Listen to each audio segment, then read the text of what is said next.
Sur les sommets du Maïdo, à plus de 2000 mètres d'altitude, ses racines et ses écorces de végétation calcinée rappellent les incendies de novembre 2020. 175 hectares de plaine et de remparts sont dévastés par les flammes. Des dégâts qui imposent la fermeture du sentier Ticol-La Brèche, la porte d'accès vers Mafate depuis le Maïdo. Le sentier est primordial pour les habitants de Roche-Plate et des Orangers. C'est l'itinéraire le plus court pour sortir du cirque pour leur vie quotidienne. Donc nous avions cette urgence, mais qui s'est accompagnée de prudence.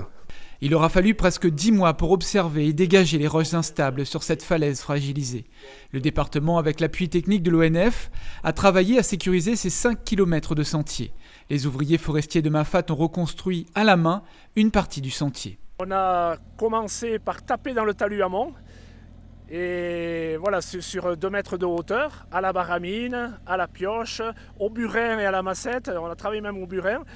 Et puis on a profité des rochers que l'on décollait pour les garder et les poser sur le sol. On appelle ça un épaulement rocheux qui permet de tenir le sentier sur sa partie plane où les gens vont poser les pieds. 1 kilomètre de sentier reste particulièrement abrupt. Pour sécuriser ce passage, 2 voies de main courante sont installées sur 60 mètres de long. Alors une main courante, c'est un câble qui est contre le talus amont, sur lequel les gens posent leurs mains et se tiennent de façon serrée ou un peu moins serrée suivant leurs impressions, mais qui permet d'éviter toute chute. Ces travaux en fait montrent que le département et l'ONF ont un partenariat qui est assez fluide parce qu'il faut réagir rapidement.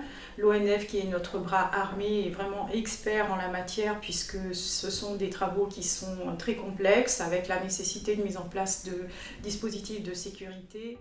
Le sentier est maintenant praticable, permettant ainsi aux randonneurs de plonger vers Mafate depuis ses remparts du Maïdo.